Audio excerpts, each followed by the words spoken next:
मैं अनीश गुप्ता आप सभी का स्वागत करता हूं द सीजीपीएससी कोच के यूट्यूब चैनल पर। जैसा मैंने आप लोगों को कहा था, प्रयोगशाला परिचारक के साथ साथ सीजीपीएससी प्रारंभिक परीक्षा, हॉस्टल वार्डन, इन सभी परीक्षाओं के दृष्टिकोण से साइंस का जो पूरा पोर्शन है वो पूरा हम यहाँ पर कंप्लीट करेंगे। और पैरेलली प्रयोगशाला परिचारक या प्रीलिम्स के पॉइंट ऑफ व्यू से छत्तीसगढ़ की भी क्लासेस नियमित तौर पर चलेंगी। इन क्लासेस को अटेंड करने के लिए आप the CGPSC coach YouTube channel को सब्सक्राइब करके बेल आइकॉन को प्रेस कीजिए और उसके साथ साथ द सीजीपीएससी कोच का जो व्हाट्सएप चैनल है उसको ज्वाइन कीजिए। जो भी क्लासेस मैं लूँगा उस क्लासेस का जो पीडीएफ नोट्स है वो उस व्हाट्सएप चैनल में मैं आपको अवेलेबल कराऊंगा। उसी नोट्स से आपको अपना नोट्स बनाना है और क्लास के साथ साथ अपनी तैयारी रखनी है।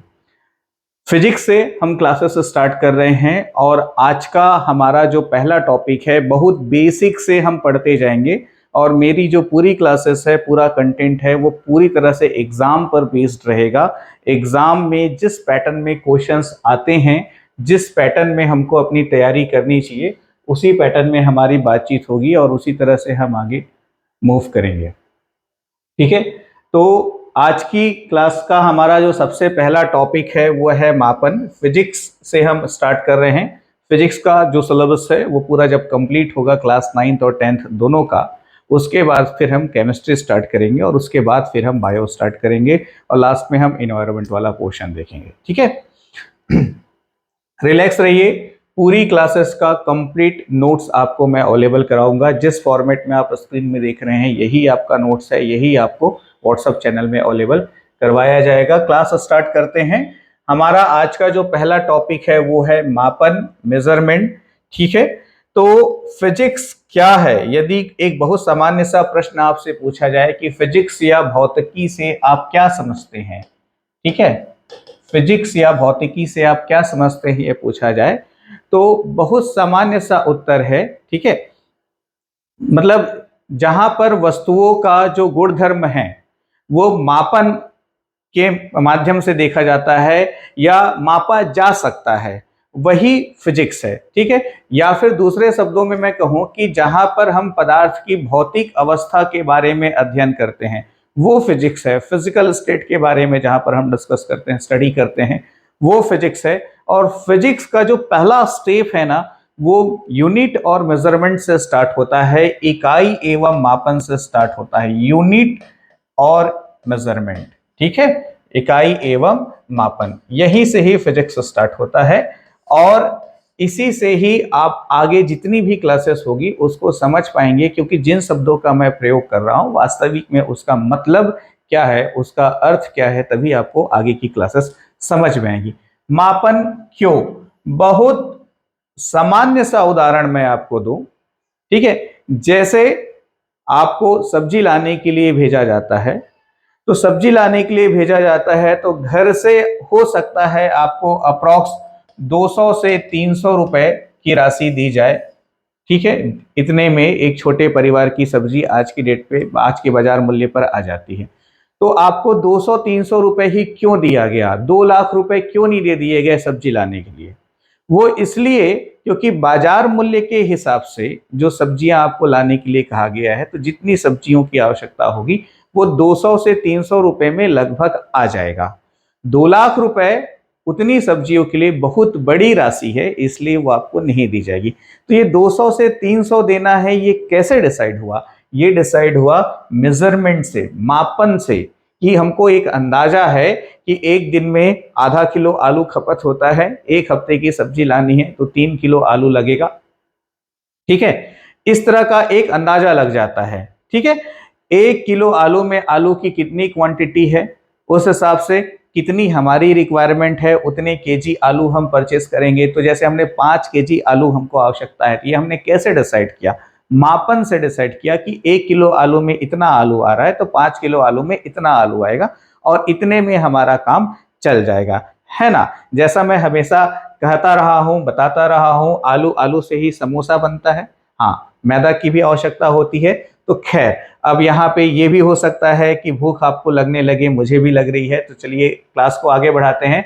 तो मापन की मूलभूत आवश्यकता क्या है? तो मापन की मूलभूत आवश्यकता ये है कि इसी से ही वस्तुओं का आदान प्रदान तय होता है। जैसे भारत में रुपया चल रहा है, यूएस में डॉलर चलता है, एक डॉलर इतने रुपये के बराबर है।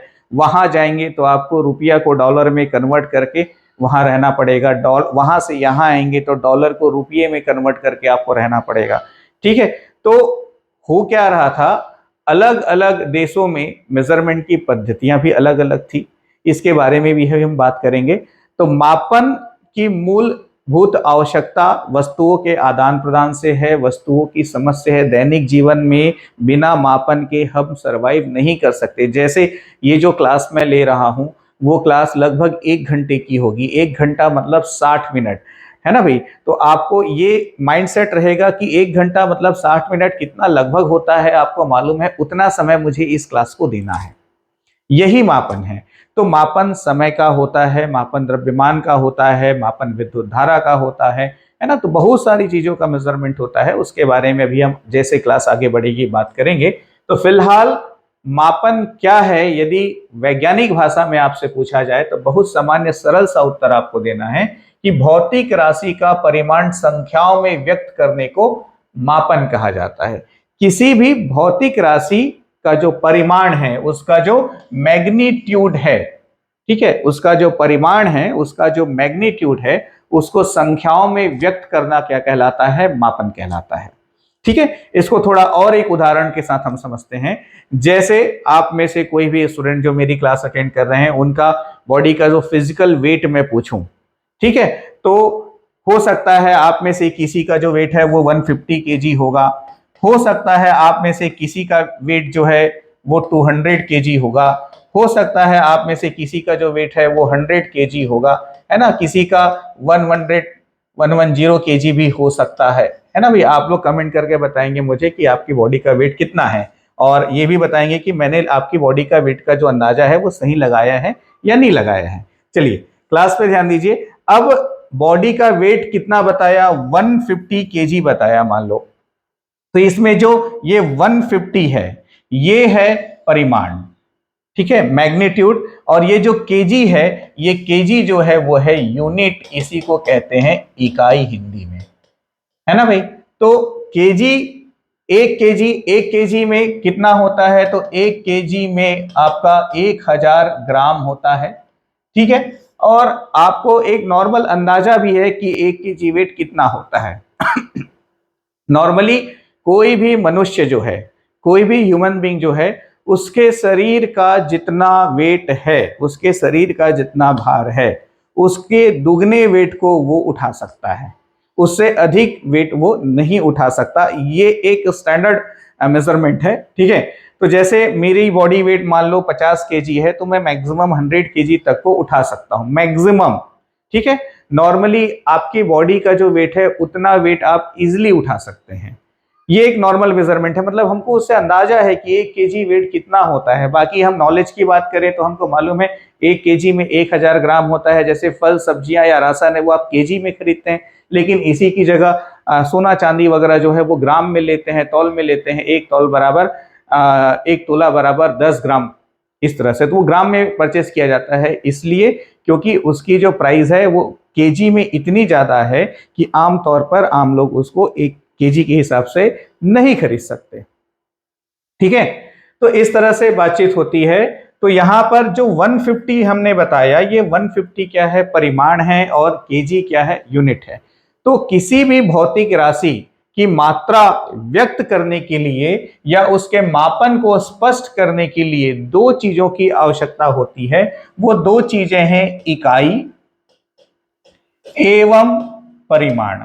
ठीक है, ध्यान दीजिएगा, इकाई एवं परिमाण, यूनिट और मैग्नीट्यूड, यूनिट एंड मैग्नीट्यूड, इसके बिना डिफाइन नहीं हो सकता पूरी तरह से। उदाहरण के लिए, जैसे आप वे कहते हैं वेट 150 है, तो 150 क्या, 150 ग्राम, 150 केजी, 150 क्विंटल, 150 टन, कुछ भी हो सकता है। ठीक है, लेकिन जब आप कहते हैं कि 150 केजी, मतलब एक अंदाजा लग जाता है कि इतना वेट है। ठीक है, तो ये बात होती है, ध्यान रखिएगा। परिमाण किसी भी भौतिक राशि का जो परिमाण है उसको संख्याओं में व्यक्त करना ही मापन कहलाता है। मापन के लिए इकाई और परिमाण दो चीजों की आवश्यकता होती है। इकाई क्या है, परिमाण क्या है, ये मैंने आपको बताया। परिमाण या मैग्नीट्यूड नॉर्मली नंबर्स में ही होता है, ये हमेशा नंबर में होगा। और यूनिट जो है उसी के ऊपर हम बात करेंगे। तो आज की जो हमारी पूरी क्लासेस है वो उसी यूनिट पर, इकाई पर ही बेस्ड है। मापन में मुख्य रूप से तुलना की जाती है। मापन के बारे में और हम बात करें तो मापन में मुख्य रूप से तुलना की जाती है कि जैसे 1 केजी, तो 1 केजी द्रव्यमान का मात्रक है, ठीक है, उसकी इकाई है। तो 1 केजी इतना होता है, हमको मालूम है, तो 5 केजी दे दीजिए। मतलब हमने 5 केजी क्यों कहा, क्योंकि हमको 1 केजी का वेट मालूम है, 1 केजी में कितनी वस्तु आ रही है हमको मालूम है, तो हमको 5 केजी की आवश्यकता है, तो हमने 5 केजी कहा। मतलब यहाँ पर 5 केजी 1 केजी से तुलनात्मक रूप से है, ठीक है, तो ये ध्यान रखिएगा। और ये जो तुलना है वो उस भौतिक राशि की पूर्व निर्धारित मात्रा से की जाती है, ठीक है, जो मैंने अभी आपको बताया कि 1 केजी आपको पहले से मालूम है, तो पूर्व निर्धारित मात्रा से की जाती है, ठीक है। और ये जो पूर्व निर्धारित मात्रा है इसे ही विशेष मात्रक वगैरह कहा जाता है। तो आज की जो क्लासेस होगी हमारी, उसमें हम पूर्व निर्धारित जो मात्राएं हैं उसी के ऊपर हम बात करेंगे। तो मापन को समझना बहुत आसान है, बहुत सरल है, इसमें कोई परेशानी वाली बात नहीं है।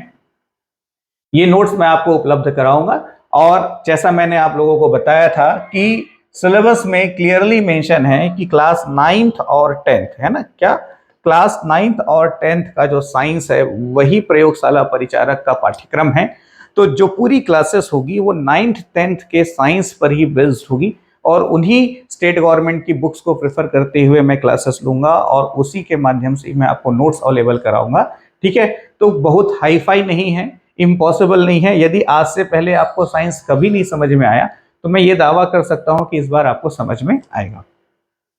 अब देखिए, जैसे एक उदाहरण थोड़ी देर पहले मैंने आपको दिया कि रुपये और डॉलर का है ना, तो मुद्रा का मात्रक भारत में रुपया है, तो इसी मुद्रा का मात्रक यूएस में डॉलर है, ठीक है। अब यहां पर एक रिलेशन भी है कि इतना dollar is equal, $1 is equal to amount near about 78-83 rupees, ठीक है।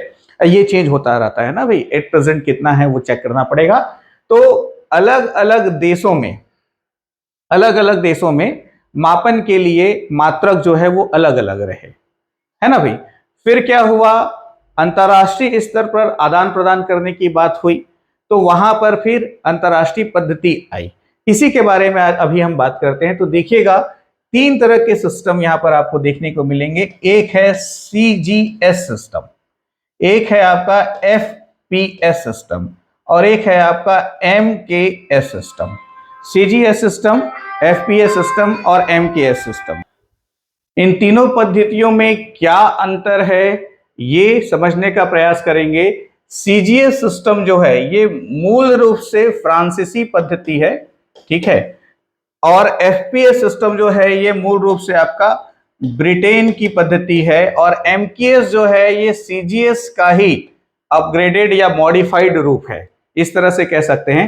इसका फुल फॉर्म देखिएगा, सीजीएस मतलब कि सेंटीमीटर ग्राम सेकेंड, ठीक है। सी इंस्टेंट फॉर सेंटीमीटर, सेंटीमीटर से क्या नापा जा रहा है, तो सेंटीमीटर से लंबाई को नापा जा रहा है, सेंटीमीटर से लंबाई को नापा जा रहा है, ठीक है। ग्राम से किसको नापा जा रहा है, द्रव्यमान को नापा जा रहा है। सेकंड से किसको मापा जा रहा है, समय को मापा जा रहा है। किसको मापा जा रहा है, समय को मापा जा रहा है। तो सीजीएस सिस्टम किस देश की पद्धति है, तो फ्रांसीसी पद्धति है, ये ध्यान रखिएगा। उसके बाद एफपीएस सिस्टम, एफपीएस में द्रव्यमान को पाउंड से मापा जा रहा है, लंबाई को फुट से मापा जा रहा है। जैसे आपने बताया होगा कई बार कि जैसे मेरी हाइट है 5 फुट 8 इंच, है ना, तो यहां पर हमने फुट और इंच का प्रयोग किया हाइट बताने के लिए। यहां पर भी फुट और इंच के माध्यम से क्या बताया जा रहा है, लंबाई बताया जा रहा है, ठीक है। अब किलोमीटर में क्यों नहीं बताया जा रहा है, 1 किलोमीटर में 1000 मीटर होता है, मतलब वो इतनी ज्यादा लंबाई है जिससे किसी मनुष्य के शरीर की जो ऊंचाई है उसको डिफाइन करने से समझ पाना मुश्किल होगा। तो मापन में इस चीज का पूरा ख्याल रखा जाता है कि वह आम जन के समझ में आए। ठीक है, समझ में आएगा तभी आप उसको डील कर पाओगे, तभी आप उसका उपयोग कर पाओगे। ठीक, ऐसा नहीं है कि 10 ग्राम सोने को केजी में नहीं लिखा जा सकता, लिखा जा सकता है 10 ग्राम सोने को भी केजी में। 10 ग्राम सोने को केजी में लिखना होगा तो आप क्या करो, 10 को डिवाइड कर दो 1000 से। ठीक है, उसके बाद जो आंसर आएगा, जो वैल्यू आएगी, वो आपका 10 ग्राम होगा। 10 ग्राम जो है वो केजी में कन्वर्ट हो जाएगा। आ रही बात समझ में? लेकिन वो उसको समझ पाना, उसको समझा पाना मुश्किल होगा। 10 ग्राम बोलने से आसानी से समझ में आता है, तो मापन में सरलता और सहजता का ध्यान रखना आवश्यक है। ठीक है, जैसे पाउंड की हम बात करें तो आप अपने दोस्तों का बर्थडे वगैरह सेलिब्रेट करते होंगे, तो इस दौरान आपने केक परचेस किया होगा, केक लिया होगा। नॉर्मली किसी शॉप वगैरह में आप जाएंगे तो वहां पर आपने देखा होगा 1 पाउंड का केक, 2 पाउंड का केक, इस तरह के ऑर्डर्स वगैरह आप देते हैं। ठीक है, तो ये ध्यान रखिएगा कि 1 पाउंड है ना भाई, तो 1 पाउंड जो होता है, पाउंड से क्या बताया जा रहा है, तो पाउंड से द्रव्यमान बताया जा रहा है। तो 1 पाउंड बराबर जो है 453.59 ग्राम होता है। अभी एग्जाम के लिए बहुत इंपॉर्टेंट है, आप लोग जरूर अपने नोट्स में इसको शामिल कर लीजिएगा। 1 पाउंड इज इक्वल टू 453.59 ग्राम। ठीक है, 1 पाउंड इज इक्वल टू 453.59 ग्राम। ठीक है, तो केक वगैरह को जो परचेस करते हैं, 1 पाउंड का केक, 2 पाउंड का केक, वो नॉर्मली यही पाउंड है। ठीक है, समय इसमें भी, इस पद्धति में भी समय को सेकंड से दर्शाया गया है। और एमकेएस पद्धति जो है, इसमें द्रव्यमान को किलोग्राम से, लंबाई को मीटर से और समय को सेकंड से दर्शाया गया। अब सवाल यह पैदा होता है कि मैं अपनी क्लास में सिर्फ द्रव्यमान, लंबाई और समय की ही बात क्यों कर रहा हूं, या फिर ये जो 3 पद्धतियां रही, इन 3 पद्धतियों में द्रव्यमान, लंबाई और समय को ही क्यों बताया गया, बाकी और भी जो भौतिक राशियां हैं उसको डिफाइन क्यों नहीं किया गया? तो उसका रीजन ये है कि न्यूटन ने अपनी थ्योरीज में ये क्लियर किया है कि जितनी भी भौतिक राशि है, जितनी भी भौतिक राशि है, उसको द्रव्यमान, लंबाई और समय के माध्यम से दर्शाया जा सकता है। जैसे एक उदाहरण के लिए मैं ले लूं वेग को, किसी वस्तु का वेग, तो वेग बराबर होता है विस्थापन बटा विस्थापन में लगा समय, डिस्प्लेसमेंट अपॉन टाइम। विस्थापन बटे विस्थापन में लगा समय, डिस्प्लेसमेंट अपॉन टाइम, ये वेग बराबर है। अब ये जो विस्थापन है ये भी क्या है, लंबाई ही है, और जो समय है वो भी मूल है। ठीक है, तो न्यूटन ने न्यूटन के अनुसार 3 मूल मात्रक हुए। ठीक है, न्यूटन के अनुसार 3 मूल मात्रक हुए, 3 मूल भौतिक राशियां हुई, लंबाई, समय और द्रव्यमान। तो इन पद्धतियों में इसीलिए इन तीनों का अलग अलग मात्रक जो है बताया गया। ठीक, लेकिन कहीं ना कहीं ये पूरी तरह से अंतर्राष्ट्रीय स्तर पर पर्याप्त नहीं हुआ। इसलिए क्या हुआ, 1960 में नापतौल सम्मेलन हुआ। ठीक है, कब हुआ? 1960 में नापतौल सम्मेलन हुआ, और इस अंतर्राष्ट्रीय सम्मेलन में एक नई पद्धति को लाया गया जिसको कहा जाता है एसआई पद्धति, सिस्टम ऑफ इंटरनेशनल। एसआई पद्धति कहा जाता है, अंतर्राष्ट्रीय पद्धति कहा जाता है, इंटरनेशनल सिस्टम कहा जाता है। ये 1960 के नापतौल सम्मेलन से जन्म हुआ। पहला जो नापतौल सम्मेलन है ये 1948 में हुआ था। ये भी ध्यान रखिएगा, हालांकि एग्जाम के लिए इंपॉर्टेंट नहीं है, ये इंपॉर्टेंट है। ठीक है, कि अंतर्राष्ट्रीय पद्धति का जन्म किस वर्ष हुआ कहा जाए तो ये 1960 में हुआ। और ये जो अंतर्राष्ट्रीय पद्धति रही 1960 में जो डिसाइड हुआ, ठीक है, इसमें इन 3 मूल भौतिक राशि के साथ साथ 4 और मूल भौतिक राशि शामिल की गई। ठीक है, इनका मानना था, इस बैठक में यह निर्णय लिया गया कि जितनी भी भौतिक राशियां हैं उसको सिर्फ इन तीनों से डिफाइन नहीं किया जा सकता, इसलिए 4 और मूल भौतिक राशियों को शामिल किया गया, जिसके बारे में अभी हम बात करते हैं। ठीक है। और एसआई पद्धति में उनके मात्रक क्या है इसके बारे में हम बात करेंगे। ये ध्यान रखिएगा, सीजीएस सिस्टम, एफपीएस सिस्टम और एमके सिस्टम मैंने अभी आपको बताया, ठीक है। अब देखिए इसमें आपका लंबाई, द्रव्यमान और समय, लेंथ, मास एंड टाइम,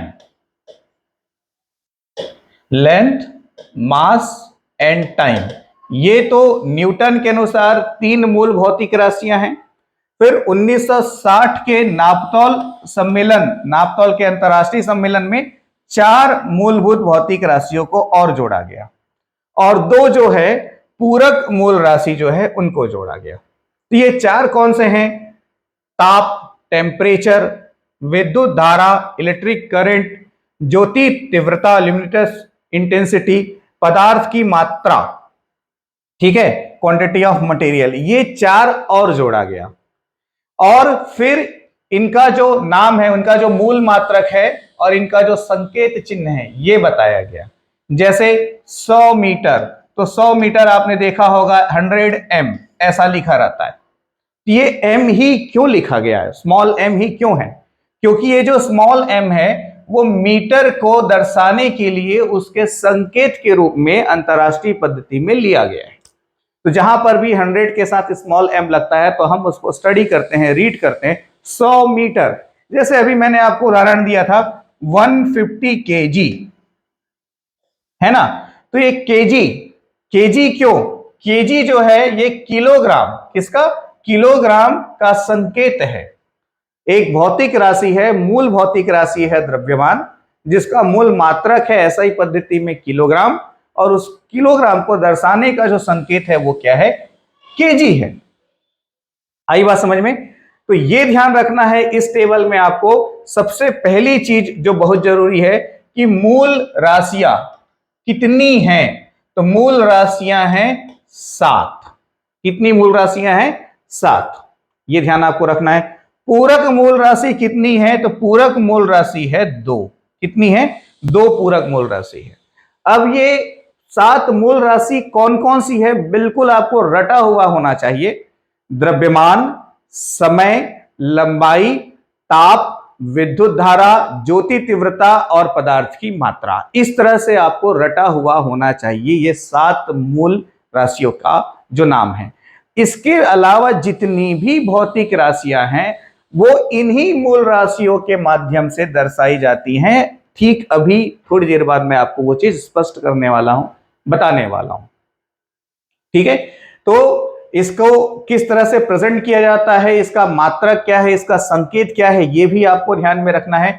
लंबाई का ऐसा ही मात्रक मीटर है और इसको स्मॉल m से दर्शाया जाता है। द्रव्यमान का ऐसा ही मात्रक किलोग्राम है और इसको केजी से दर्शाया जाता है। समय का ऐसा ही मात्रक सेकंड है और इसको स्मॉल s से दर्शाया जाता है। कहीं कहीं SEC भी लिखा रहेगा, उसका मतलब भी वही है, पर ऐसा ही पद्धति में समय को स्मॉल s से दर्शाया जाता है।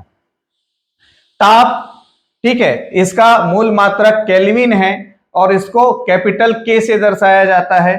विद्युत धारा, इसका मूल मात्रक जो है एम्पियर है और इसको कैपिटल A से दर्शाया जाता है। ज्योति तीव्रता, इसका मूल मात्रक कैंडेला है, इसको स्मॉल CD से दर्शाया जाता है। और पदार्थ की मात्रा, इसका मूल मात्रक मोल है जिसको स्मॉल MOL से दर्शाया जाता है।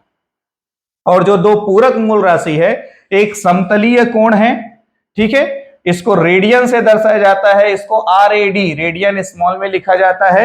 और जो ठोस कोण है, जो घन कोण है, उसको स्टेरेडियन से दर्शाया जाता है, ये जो है स्मॉल SR, ये इसका संकेत है, ठीक। तो 1960 के अंतरराष्ट्रीय नापतोल सम्मेलन में ये 7 मूल भौतिक राशियां जो है आई और यहीं से ही सिस्टम ऑफ इंटरनेशनल मतलब कि अंतरराष्ट्रीय पद्धति का जन्म हुआ, ठीक है।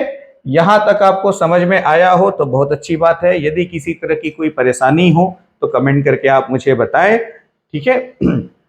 इसके अलावा व्हाट्सएप नंबर्स वगैरह जो है वो आपको अवेलेबल कराए गए हैं, तो किसी तरह का कोई डाउट हो तो आप व्हाट्सएप में भी अपने मैसेज करके अपने डाउट्स को क्लियर कर सकते हैं। अब देखिए, परीक्षा के दृष्टिकोण से कुछ व्युत्पन्न भौतिक राशियों का मात्रक, उनका प्रेजेंटेशन आपको याद रखना है, एग्जाम में बहुत आवश्यक है, जितने को यहां पर मैंने क्लास में शामिल किया है।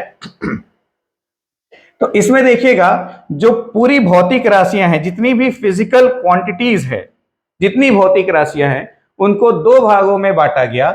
एक है मूल, मतलब जो प्रकृति में उसी रूप में है, और एक है व्युत्पन्न, ठीक है, मतलब कि डिराइव्ड, इनकी उत्पत्ति की गई है। जो भी साइंटिस्ट रहे, जो भी वैज्ञानिक रहे, उनके द्वारा इनकी उत्पत्ति की गई है, व्युत्पन्न। तो fundamental unit and derived unit, इस तरह से जितनी भी फिजिकल क्वांटिटीज है उसको दो पार्ट में डिवाइड किया जाता है, मूल भौतिक राशि और व्युत्पन्न भौतिक राशि। तो जो मूल भौतिक राशि है इसकी संख्या है 7, जिसके बारे में मैंने अभी आपको बताया, और व्युत्पन्न भौतिक राशियां जो है इनका कोई काउंटिंग नहीं है, समय के साथ साथ इनमें लगातार वृद्धि हो रही है, ठीक है। तो इसका कोई फिक्स नंबर नहीं है। कुछ महत्वपूर्ण व्युत्पन्न भौतिक राशियां जो है, डेराइव्ड फिजिकल यूनिट जो है, ये आपके सामने मैंने स्क्रीन पर रखी है, स्टेट की बुक से, ध्यान रखिएगा। इतना मिनिमम आपको मालूम होना चाहिए और इतना आपको याद करके एग्जाम में जाना है, ठीक है। तो इसी के ऊपर बात करते हैं। जैसे देखिए, वेग, वेग का जो फॉर्मूला है, जो सूत्र है, वो क्या है? विस्थापन बटा समय। अभी जैसे हमारी आगे क्लास होगी, गति पढ़ेंगे हम, ताप पढ़ेंगे हम, बल पढ़ेंगे हम, विद्युत पढ़ेंगे हम, प्रकाश को पढ़ेंगे हम। तो जैसे जैसे फिजिक्स की क्लास आगे बढ़ेगी, इन्हीं सभी भौतिक राशियों को मैं विस्तार से डिफाइन करूंगा कि संवेग क्या होता है, त्वरण क्या होता है, बल क्या होता है, उसकी गणना कैसे की जाती है, उससे संबंधित जो आंकिक प्रश्न है वो किस प्रकार से आते हैं, कैसे बनाए जाते हैं, यही सब मैं आगे की क्लासेस में आपको बताने वाला हूं। आ रही बात समझ में? फिलहाल के लिए जितना बताया जा रहा है, इसको आपको जितना आप दिमाग में डाल सके डालने का प्रयास करना है। नहीं जाए कोई बात नहीं, जिस दिन मैं आपको दाब पढ़ाऊंगा उस दिन आपको ये सब दोबारा समझ में आ जाएगा, ठीक है। प्रेशर लेने की जरूरत नहीं है। तो वेग, वेग का सूत्र है विस्थापन बटा समय। जैसा मैंने आपको बताया, विस्थापन एक तरह से लंबाई ही है, ठीक है। दो वस्तुओं के बीच की न्यूनतम दूरी को विस्थापन कहते हैं, है ना भाई। तो जैसे ये एक पॉइंट ए हुआ, ये एक पॉइंट बी हुआ, अब ये इनके बीच का शॉर्टेस्ट डिस्टेंस है, न्यूनतम दूरी है, ठीक। तो आखिर इसको हम किससे नापेंगे? ये लंबाई है, मीटर से नापेंगे, ऐसा ही पद्धति में, ठीक। तो विस्थापन बटा समय, इसलिए इसका ऐसा ही मात्रक क्या हो गया? मीटर पर सेकेंड। इसको इस तरह से भी लिखा जाता है इंग्लिश में, मीटर पर सेकेंड, क्योंकि मैंने अभी आपको बताया मीटर का संकेत जो है वो स्मॉल एम है, सेकेंड का जो संकेत है वो स्मॉल एस है। तो मीटर पर सेकेंड के हिसाब से डिफाइन किया जाता है। त्वरण की हम बात करें तो त्वरण का जो सूत्र है वो वेग में परिवर्तन बटे उसमें लगा समय, ठीक है। तो वेग में परिवर्तन बटे उसमें लगा समय। अब इसी के हिसाब से इसका जो मात्रक है वो मीटर पर सेकेंड स्क्वायर, ध्यान दीजिएगा यहां पर पावर 2 है, ठीक है। दोनों में थोड़ा सा डिफरेंस ये है कि त्वरण के मात्रक में सेकेंड के ऊपर पावर 2 है, तो मीटर पर सेकेंड स्क्वायर, ठीक है। इस तरह से इसको डिफाइन किया जाता है, एम एस स्क्वायर, इस तरह से भी लिखा जाता है। बाकी त्वरण क्या है, मीटर पर सेकेंड स्क्वायर ही क्यों है, इसके बारे में जिस दिन मैं आपको त्वरण की क्लास लूंगा, जिस दिन मैं आपको एक्सीलरेशन पढ़ाऊंगा, उस दिन क्लियर हो जाएगा कि वेलोसिटी में मीटर पर सेकेंड है और एक्सीलरेशन में मीटर पर सेकेंड स्क्वायर है। क्यों? इस क्यों का जवाब आपको मेरी अगली क्लास में मिलेगा। संवेग, मोमेंटम, ठीक है। तो इसका आपका मात्रा, पदार्थ की मात्रा गुणित वेग, द्रव्यमान गुणित वेग, दूसरे शब्दों में इसी फॉर्मूले को द्रव्यमान गुणित वेग से भी डिफाइन किया जाता है। पदार्थ की मात्रा गुणित वेग या द्रव्यमान गुणित वेग।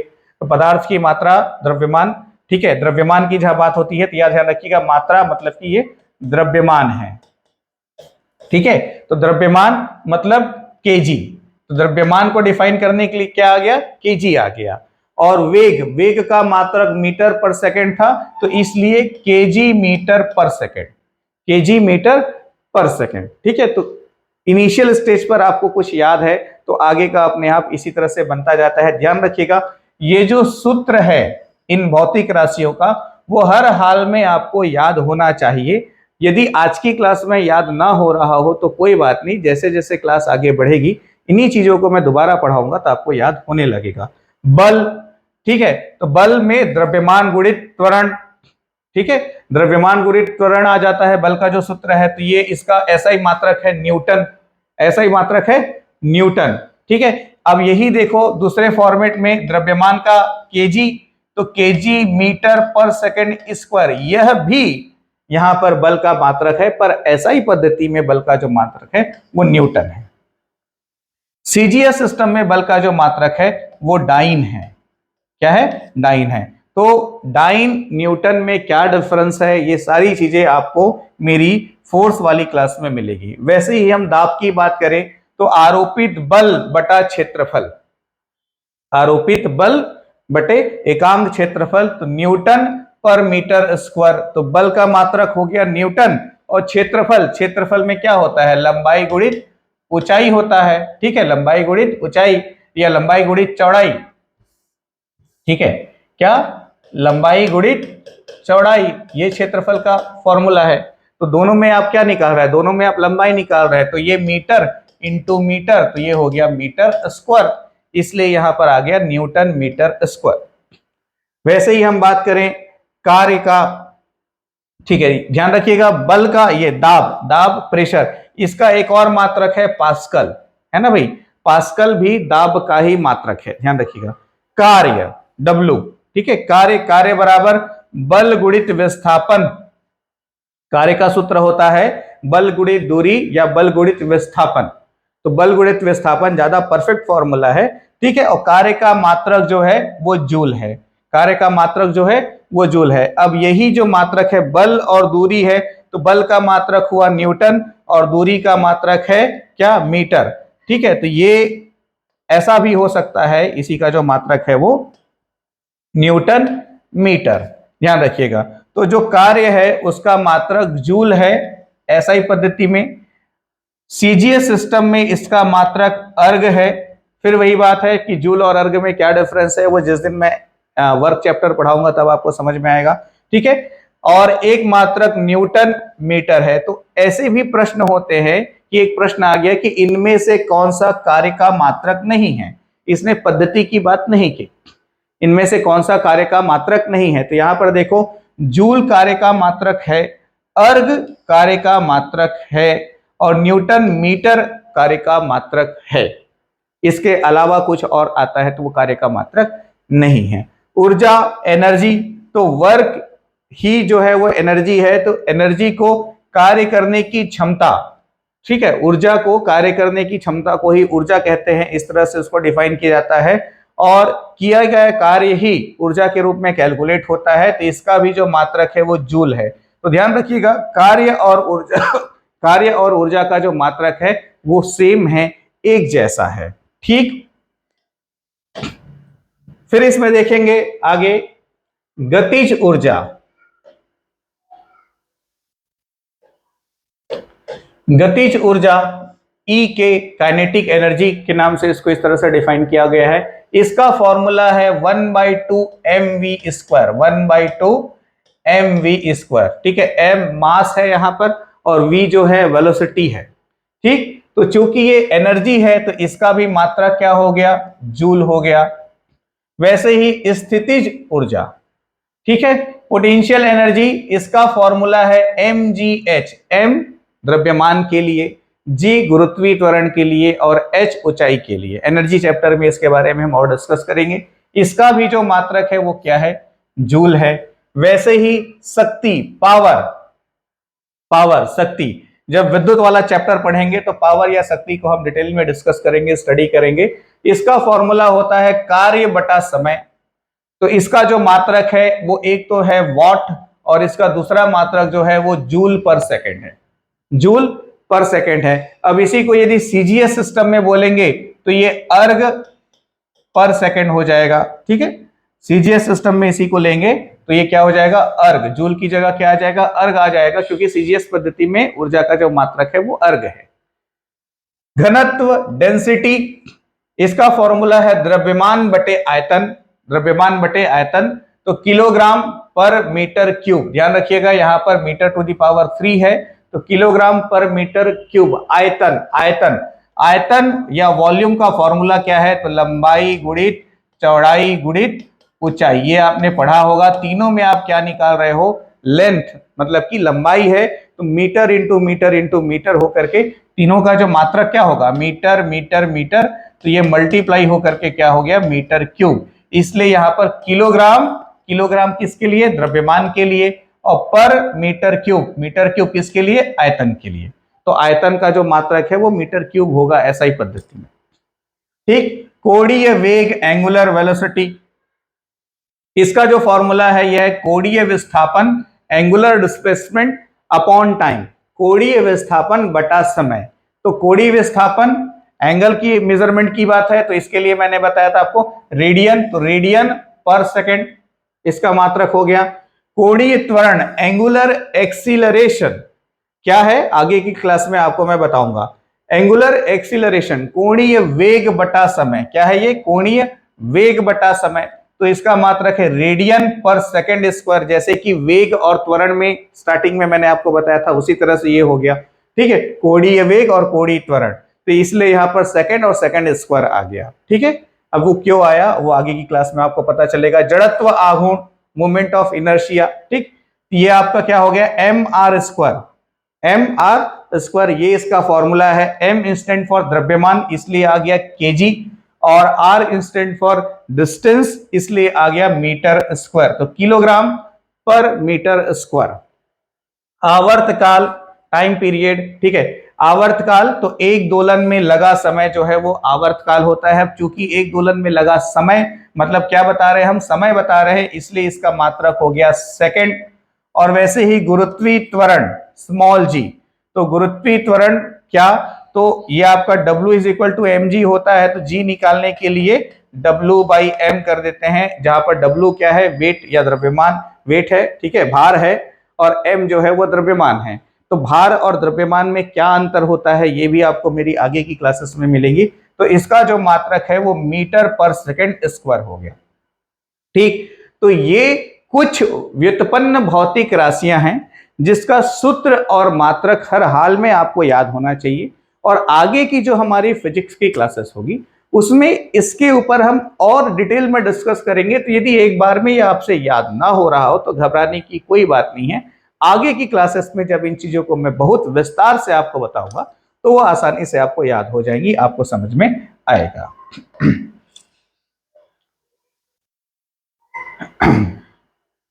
चलिए, अभी कुछ ऐसे पॉइंट्स पर हम डिस्कस करने वाले हैं जो हमारे एग्जाम के पॉइंट ऑफ व्यू से बहुत महत्वपूर्ण है, परीक्षा के दृष्टिकोण से आवश्यक है, और किस तरह के क्वेश्चंस यहाँ पे बन रहे हैं इसके बारे में हम बात करेंगे।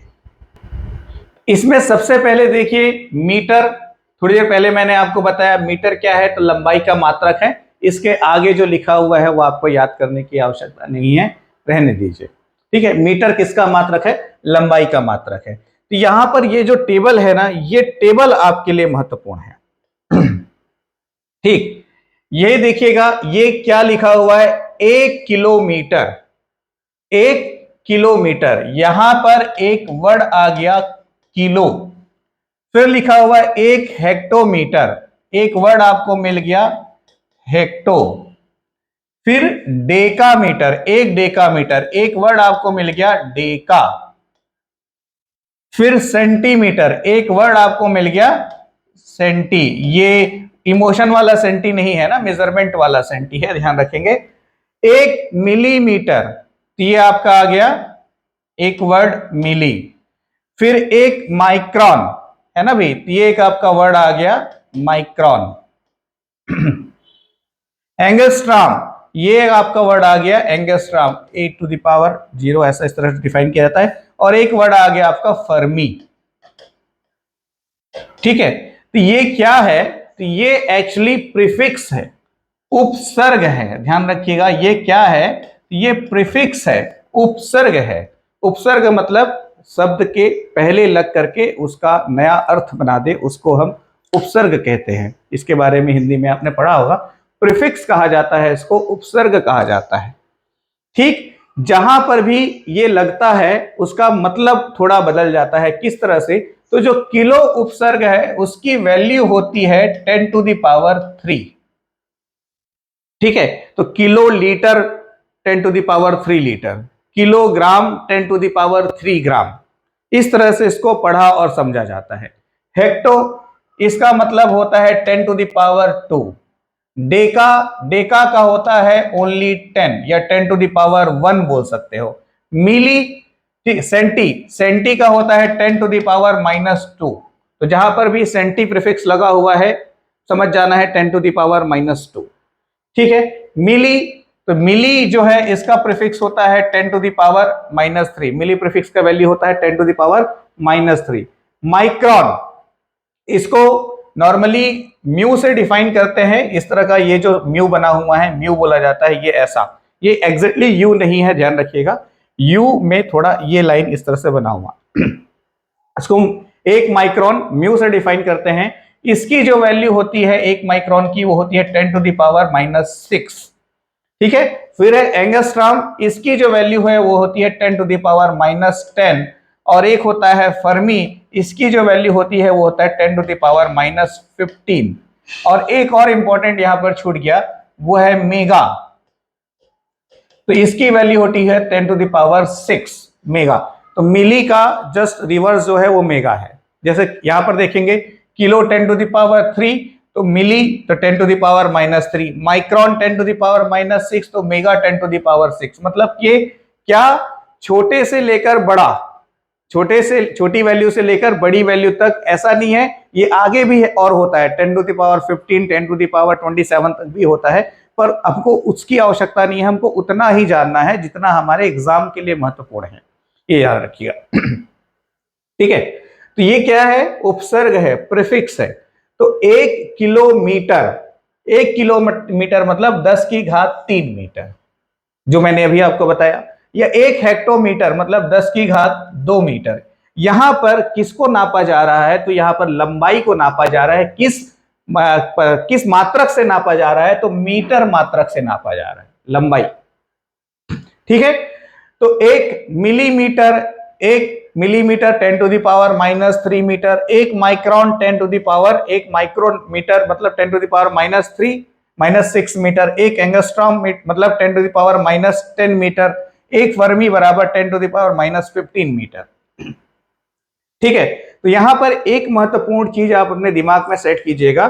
ठीक है, दूरी को नापने का, दूरी को मापने का या नापने का जो सबसे छोटा मात्रक है, सबसे छोटा जो मात्रक है वो क्या है, तो वो है फर्मी। ठीक है, 1 फर्मी जिसकी वैल्यू होती है 10⁻⁻15 मीटर, 1 फर्मी जिसकी वैल्यू होती है 10⁻⁻15 मीटर, दूरी को मापने का ये सबसे छोटा मात्रक है। यह प्रश्न परीक्षा में कई बार पूछा जा चुका है कि दूरी को मापने का सबसे छोटा मात्रक क्या है, तो दूरी को या लंबाई को मापने का सबसे छोटा मात्रक जो है वो क्या है, तो वो फर्मी है। 1 फर्मी बराबर होता है 10⁻15 मीटर। और दूरी को मापने का सबसे बड़ा मात्रक जो है, सबसे बड़ा मात्रक है वो कौन सा है, तो वो है पारसिक। इसके बारे में भी अभी हम बात करने वाले हैं। ठीक, तो ये जो है छोटी दूरी को मापने के मात्रक हैं। ये क्या है, छोटी दूरी को मापने के मात्रक हैं। 1 किलोमीटर मतलब एक लगभग लंबाई आपको मालूम है, जैसे यहां से रायपुर से बिलासपुर, बिलासपुर से रायपुर का जो डिस्टेंस 110 किलोमीटर कितना है, कितने घंटे में तय हो जाएगा, किस गाड़ी से जाएंगे, तो हमको लगभग एक अंदाजा लग जाता है। ठीक है, तो छोटी दूरी को मापने के ये सारे मात्रक है। ठीक है, लेकिन जहां पर दूरी बहुत ज्यादा बड़ी हो तो उसको मापने के लिए, जैसे माइक्रोन, माइक्रोन भी छोटी दूरी को मापने का मात्रक है। तो माइक्रोन, एंगस्ट्रॉम के बारे में कुछ चीजें और जानना आपको आवश्यक है। देखिएगा, माइक्रोन और एंगस्ट्रॉम की वैल्यू तो मैंने अभी आपको बताई, उसके बाद फिर हम लंबी दूरी के मात्रक की तरफ मूव करेंगे। माइक्रोन की वैल्यू मैंने आपको बताई, 1 micron is equal to 10⁻⁻6 metre. यदि इसको सेंटीमीटर में लिखना हो तो 10⁻⁻4 सेंटीमीटर, दोनों याद रखिएगा। 1 micron is equal to 10⁻⁻6 metre, 1 micron is also equal to 10⁻⁻4 centimetre, दोनों आपको याद रखना है। इसका उपयोग कहां पर है, तो जीव विज्ञान में जीवाणु आदि के आकार को व्यक्त करने के लिए इसका उपयोग किया जाता है। तो माइक्रोमीटर या माइक्रोन जो है, माइक्रोमीटर या माइक्रोन का उपयोग कहां पर होता है? तो ये बायोलॉजी में जीवाणुओं के आकार वगैरह को दर्शाने के लिए, मापने के लिए इसका प्रयोग होता है। ये आपको ध्यान में रखना है। तो उपयोग ये बहुत इंपॉर्टेंट है ना, ये एग्जैक्टली एग्जाम में एक क्वेश्चन बन सकता है। एंगस्ट्रॉम की हम बात करें तो इसके बारे में अभी मैंने आपको बताया 10 टू द पावर -10 मीटर। यदि इसको सेंटीमीटर में लिखना होगा तो 10 to the power -8 centimetre, 10 to the power -8 centimetre. ठीक है, तो इसका जो उपयोग है, तो एंगस्ट्रॉम के माध्यम से नॉर्मली विकिरणों के तरंगदैर्घ्य वेवलेंथ, तो वेवलेंथ को दर्शाने के लिए एंगस्ट्रॉम यूनिट का प्रयोग किया जाता है। और वैसे ही नाभिकीय दूरियों को, न्यूक्लियर डिस्टेंस जो होते हैं, तो नाभिकीय दूरियों को भी व्यक्त करने के लिए एंगस्ट्रॉम मात्रक का उपयोग किया जाता है। तो जीवाणुओं के आकार के मापन के लिए माइक्रोन का प्रयोग, वेवलेंथ या न्यूक्लियर डिस्टेंस के मेजरमेंट के लिए एंगस्ट्रॉम का प्रयोग किया जाता है। यह विशेष तौर पर आपको याद रखना है इसकी वैल्यू के साथ। फिर अगला आपका आ गया एस्ट्रोनॉमिकल यूनिट। ठीक है, एएमयू के नाम से इसको जाना जाता है, ध्यान रखिएगा। खगोलीय मात्रक इसको हिंदी में कहा जाता है। ठीक, तो एक खगोलीय मात्रक, इसका मान क्या है? तो इसका मान जो होता है 1.495 into 10 to the power 11 metre. 1.459 into 10 to the power 11 metre, ये एक एस्ट्रोनॉमिकल यूनिट की वैल्यू है। एकदम से आपको याद होना चाहिए, रटा हुआ होना चाहिए। ठीक है, 1495 into 10 to the power 11 metre, है ना। इसको इस तरह से भी आप याद कर सकते हो, 149511 समझ लीजिए किसी तरह का कोई नंबर है, कुछ है, कोई डिजिट है, आप जिस भी तरह से इसको कोरिलेट कर सके खुद के साथ। ठीक है, तो 149511 1.495 into 10 to the power 11 metre, ये किसकी वैल्यू है? एक एस्ट्रोनॉमिकल यूनिट की वैल्यू है। और एक खगोलीय मात्रक को किस तरह से मापा गया? तो ये पृथ्वी से सूर्य की औसत दूरी है। शब्दों में वन एस्ट्रोनॉमिकल यूनिट को किस तरह से डिफाइन किया जाता है? तो average distance between earth and sun, पृथ्वी की सूर्य से औसत दूरी को ही खगोलीय मात्रक के रूप में जाना जाता है। एक खगोलीय मात्रक बराबर होता है 1.495 into 10 to the power 11 metre. ये वन एस्ट्रोनॉमिकल यूनिट की वैल्यू है, ध्यान रखना है आपको। आ रही बात समझ में? इसके बाद फिर देखेंगे लाइट ईयर, प्रकाश वर्ष। लंबी दूरी को नापने के 3 मात्रक है, खगोलीय मात्रक, प्रकाश वर्ष और पारसेक, लाइट ईयर। तो किसी प्रकाश किरण द्वारा एक वर्ष में निर्वात में जितनी दूरी तय की जाती है वो एक प्रकाश वर्ष कहलाता है। मैं फिर से कह रहा हूं, distance travelled bye a ray of light in vacuum in 1 year. एक वर्ष में किसी प्रकाश किरण द्वारा निर्वात में तय की गई दूरी को प्रकाश वर्ष कहा जाता है। ठीक है, क्या कह रहा हूं? एक वर्ष में किसी प्रकाश किरण द्वारा तय की गई दूरी, किसमें? माध्यम निर्वात हो, तो जितना दूरी तय करेगा वो दूरी क्या कहलाता है? प्रकाश वर्ष कहलाता है। तो एक सेकंड में जो प्रकाश की गति है, जो प्रकाश का वेग है, वो प्रकाश का वेग प्रति सेकंड कितना है? तो 3 into 10 to the power 8 metre है। ध्यान रखिएगा, वेलोसिटी ऑफ लाइट, तो वेलोसिटी ऑफ लाइट या प्रकाश का वेग कितना है? तो 3 into 10 to the power 8 metre है। ये भी अपने आप में क्वेश्चन हो गया एग्जाम के लिए, ध्यान रखिएगा। तो 3 इंटू 10 टू द पावर 8 से हमने मल्टीप्लाई किया, 1 ईयर में 365 दिन हुए, हर दिन में 24 घंटे हुए, 365 दिन हुए, हर दिन में 24 घंटे हुए, हर घंटे में 60 मिनट हुआ और हर मिनट में 60 सेकंड हुआ। और इसको पूरा मल्टीप्लाई करने के बाद हमारे पास आता है 1 लाइट ईयर की वैल्यू, जो कि है 9.46 into 10 to the power 15 metre.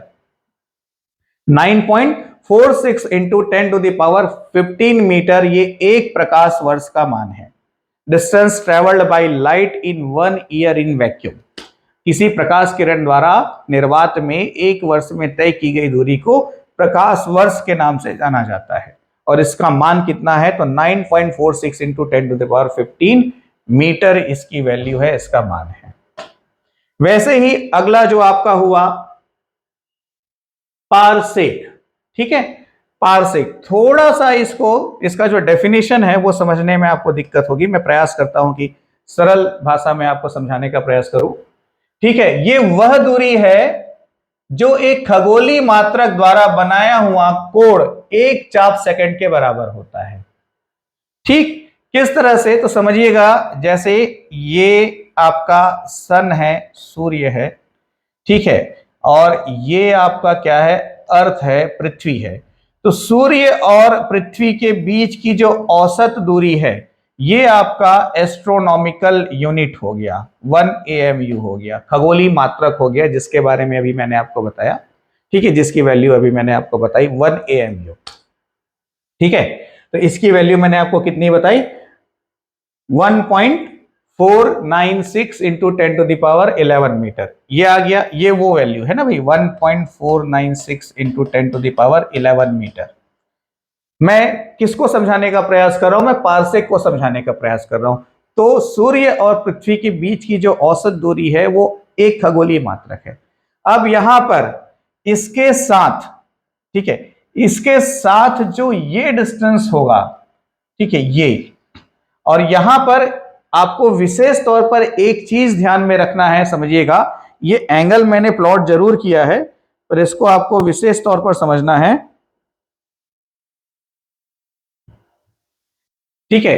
क्या ये जो कोण है इसका मान है 1 आर्क सेकेंड, ठीक है, एक चाप सेकेंड इसकी वैल्यू है, ठीक है। मतलब ये जितना बड़ा एंगल आपको अभी क्लास में या क्वेश्चन में दिख रहा है उतना बड़ा है नहीं, ये बहुत छोटा कोण है, ठीक है। मतलब 45 डिग्री से कम होते होते होते 1 डिग्री तक गया, 1 डिग्री में जाने के बाद फिर 1 मिनट, 1 मिनट में जाने के बाद फिर उसका 1 सेकेंड, ठीक है। तो ये बहुत छोटी डिग्री है, बहुत ज्यादा। मतलब इसको मैं एक डायग्राम के माध्यम से आपको दिखाने का प्रयास करूं तो ये इस तरह से ऐसा जा करके ये बहुत छोटा कोण है, सबसे छोटा कोण है, 1 आर्क सेकेंड, एक चाप सेकेंड का कोण है, ठीक है। इसकी जो वैल्यू है ये होती है 1/3600 डिग्री, ठीक है। इसकी जो वैल्यू है वो कितनी होगी, 1/3600 डिग्री, ठीक है, ये इसकी वैल्यू होगी। तो एक चाप सेकंड का जो मान होता है वो 1/3600 डिग्री होती है, ठीक। तो निश्चित तौर पर ये डिस्टेंस बहुत ज्यादा हो गया, ये जो डिस्टेंस आपको दिख रहा है ये बहुत ज्यादा हो गया। और इसकी वैल्यू कितनी है, तो इस दूरी की जो वैल्यू है वो 1 parsec is equal to 3.084 into 10⁻16 metre, एकदम रटा हुआ होना चाहिए। और इसीलिए पारसेक जो है दूरी को मापने का सबसे बड़ा मात्रक हुआ, सबसे बड़ा मात्रक हुआ दूरी को मापने का। ये ध्यान में रखिएगा कि दूरी को नापने का सबसे छोटा मात्रक फर्मी है और सबसे बड़ा मात्रक जो है वो पारसेक है। पारसेक की वैल्यू कितनी है, तो 3.084 इंटू 10⁻16 मीटर जो है ये एक पारसेक की वैल्यू है, ठीक। आपको बिल्कुल याद होना चाहिए ये सब। किलोग्राम, इसके बारे में हम बात कर चुके हैं। किलोग्राम क्या है, तो द्रव्यमान का मात्रक है, ठीक। तो 4 डिग्री सेंटीग्रेड किसी भी जल, मतलब जल को शुद्ध कब माना गया है, 4 डिग्री सेंटीग्रेड पर जो जल होता है वो शुद्ध जल माना गया है। तो 4 डिग्री ताप वाले 1 लीटर शुद्ध जल का जो द्रव्यमान है वो 1 किलोग्राम कहलाता है।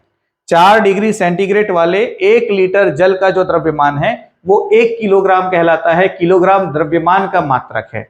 अब 1 मिलीग्राम, मिली प्रीफिक्स हुआ 10⁻³ ग्राम, किलोग्राम में लिखना होगा तो 10⁻⁻6 किलोग्राम हो जाएगा 1 मिलीग्राम जो है, या 1 ग्राम बराबर 10⁻³ किलोग्राम, है ना। रिवर्स ऑर्डर में लिखा गया है, किस तरह से, ज्यादा कठिन नहीं है इसको समझना, फिर भी थोड़ा सा मैं आपको डिफाइन कर दूं। मैंने आपको बताया क्या, 1000 ग्राम ये किसके बराबर है? 1 किलोग्राम के बराबर है ना भाई। तो इसी को 1 ग्राम लिखना होगा, जब मुझे 1 ग्राम लिखना होगा तो इसके लिए फिर 1 बाई, ये क्या किया गया, 1/1000 मतलब 10 to the power -3, 10 to the power -3। तो वही लिखा हुआ है, 1 ग्राम बराबर 10 की घात 3 किलोग्राम, 1 क्विंटल बराबर 100 केजी मतलब 10 to the power 2 KG, 1 metric ton 10 to the power 3 kilogram या 10 क्विंटल, 1000 किलोग्राम या 10 क्विंटल। ठीक है। वैसे ही सेकंड समय का मात्रक है, डिफाइन करने की आवश्यकता नहीं है, डेफिनेशन आपको नहीं याद रखना है। तो 1 मिनट में 60 सेकंड होते हैं, ये सब आपको मालूम है, इसको मैं यहाँ पर एक्सप्लेन नहीं करूंगा। माइक्रो फिर से प्रीफिक्स आ गया, 1 माइक्रो सेकंड मतलब 10 टू द पावर -6 सेकंड। एक नैनो सेकंड, नैनो भी एक तरह का प्रीफिक्स है जिसकी वैल्यू होती है 10 टू द पावर -9। नैनो एक प्रीफिक्स है जिसका मान होता है 10 की घात -9। ठीक है। तो 1 नैनो सेकंड मतलब कि 10 to the power -9 second, 1 micro second 10 to the power -6 second, 1 milli second to 10 to the power -3 second. Milli, micro, nano ये सब क्या है? प्रीफिक्स है। केल्विन, केल्विन किसका मात्रक है? ये ताप का मात्रक है। केल्विन किसका मात्रक है? ये ताप का मात्रक है, ध्यान रखिएगा। ठीक है। तो यहां पर डिग्री सेंटीग्रेड और टेम्परेचर में, डिग्री सेंटीग्रेड और केल्विन में रिलेशन यहां पर दिया हुआ है, ये ध्यान रखिएगा। ये T जो है ये डिग्री सेल्सियस में है और ये जो है केल्विन में नापा गया है, ध्यान रखिएगा। तो मान लो किसी भी वैल्यू को आपको डिग्री सेंटीग्रेड को केल्विन में कन्वर्ट करना हो या केल्विन को डिग्री सेंटीग्रेड में कन्वर्ट करना हो तो इस सूत्र का उपयोग किया जाता है। हालांकि आगे जाकर के एक टॉपिक में आपको पढ़ाने वाला हूं, टेम्परेचर या ताप, तो उसमें एक फ़ारेनहाइट पद्धति और होती है। तो केल्विन सिस्टम है, फ़ारेनहाइट यूनिट है, केल्विन यूनिट है या डिग्री सेल्सियस यूनिट है, इन तीनों में म्यूचुअल रिलेशन कैसे होता है और टेम्परेचर कैसे कन्वर्ट होता है, इसके बारे में आगे की क्लास में मैं बहुत डिटेल में आपको बताने वाला हूं, इसलिए यहां पर मैं ज्यादा समय नहीं ले रहा हूं। फिलहाल के लिए ध्यान रखिएगा, केल्विन ताप का मात्रक है। ठीक। और वैसे ही एम्पियर ये विद्युत धारा का मात्रक है, इसको भी आगे की क्लास में और डिटेल में हम डिस्कस करेंगे। ठीक। अब यहां पर जैसे लंबे सीधे समानांतर चालकों में प्रवाहित होने पर उनके बीच 2 × 10 की घात -7 न्यूटन मीटर का बल उत्पन्न करे, वो एम्पियर कहलाता है। तो इसको किस तरह से डिफाइन होगा डायग्राम वगैरह के साथ आगे की क्लासेस में हम देखेंगे। कैंडेला ज्योति तीव्रता का मात्रक है, इसके बारे में भी हम बात कर चुके हैं। तो केल्विन, एम्पियर, कैंडेला ये सब आपको ध्यान में रखना है। अब 9th का जो साइंस बुक है उसमें मापन जो चैप्टर है, उस चैप्टर का जो 50% पोर्शन है वो आज की क्लास में मैंने कंप्लीट किया। ठीक है। एग्जामिनेशन पॉइंट ऑफ व्यू से जितनी चीजें मैं जरूरी है वो मैंने आपको बताया है और इसका नोट्स भी मैं आपको जो व्हाट्सएप चैनल है द CGPSC कोच का, उसमें नोट्स PDF के माध्यम से सेंड कर दूंगा। अभी आप वहां से उसको डाउनलोड कर सकते हैं, नोट्स को देख करके अपना नोट्स बना सकते हैं क्लास के साथ, या आप चाहें तो उसका प्रिंट आउट भी निकाल सकते हैं। ठीक है। नोट्स पूरी तरह से फ्री है, ये जो क्लासेस है पूरी तरह से फ्री है। आप लोगों से रिस्पांस होगा कि क्लास अच्छी लगी तो लाइक जरूर करें और आप जितना ज़्यादा इसको शेयर कर सके, क्लास का जो लिंक है, वीडियो लिंक जो है, उसको अपने व्हाट्सएप स्टेटस वगैरह में डालें, फेसबुक वगैरह में पोस्ट करें, ताकि ज़्यादा से ज़्यादा छात्र इन क्लासेस में शामिल हो और उनको इस निःशुल्क कक्षाओं का लाभ मिल सके। बाकी जो सिलेबस है, जो पाठ्यक्रम है, वो पूरा 100% मेरे द्वारा कवर कराया जाएगा। डेली 2 क्लासेस हमारी होंगी रिकॉर्डेड मोड पर, यूट्यूब पर मैं लेक्चर्स रिकॉर्ड करके अपलोड करूंगा ताकि आप किसी भी समय उस लेक्चर को देख पाएं। एक साइंस की क्लास चलेगी, पैरेलल एक छत्तीसगढ़ की क्लास चलेगी और बीच बीच में करंट अफेयर की क्लासेस भी हम लेते रहेंगे। और प्रयोगशाला परिचारक का पाठ्यक्रम समाप्त होने के बाद CGPSC प्रारंभिक परीक्षा के दृष्टिकोण से हम आगे बढ़ेंगे। ठीक है। तो आप सभी को अनेक शुभकामनाएं। कल की जो क्लास होगी उसमें vernier callipers, screw gauge, spherometer पे डिस्कस करने के साथ साथ इस टॉपिक के कुछ महत्वपूर्ण ऑब्जेक्टिव क्वेश्चंस, इंपॉर्टेंट जो MCQs क्वेश्चंस है, वो मैं क्लास में आप लोगों को सॉल्व कराऊंगा। उन क्वेश्चंस के माध्यम से आपको और ज्यादा क्लियर होगा कि एग्जाम में किस तरह के क्वेश्चंस आते हैं और उसको कैसे डील करना चाहिए। Wish you all the best. कल की क्लास में आप सभी से फिर मुलाकात होगी।